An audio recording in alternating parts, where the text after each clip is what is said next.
sofa दिता होंदा उत्ते बह के सौरे नूं गालां कढी जांदी चंगी होवे बूढ़ी सोफा थल्ले खिच लवे सच्ची गल कर अपनी सस नूं गाल मैनूं एक लाड़ा कहंदा मेरी बूढ़ी ना मेरे मापिया नूं गालां कढदी ते मैं उहनूं कहा नहीं भैणा तू इहनूं गालां क्यों कढदी आंदी मौलवी जी मेरे मापिया नूं भी गालां कढदा ते मैं कहा और मर जा तैनूं अगों सूरत यासीन पढ़ के सुनाए भी तेरे भी मापे उंजदे ते ओहदे भी उंजदे अज वादा करो सौरिया नूं गाल कढण वाला नमक हराम हुंदा साम फरामोश हुंदा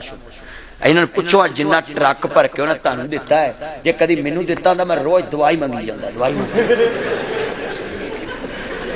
पर सानू तो लोग जलसे तो बाद पेट्रोल नहीं पूरा देंदे ओ माई आंदी है मेरा मुंडा नहीं लभदा मैं कहा माईए तू मुंडे नूं रोनी सानू जलसे तो बाद पेट्रोल पूरा नहीं लभदा कई बार जलसे पल्ले पा के जाई ओ हजरात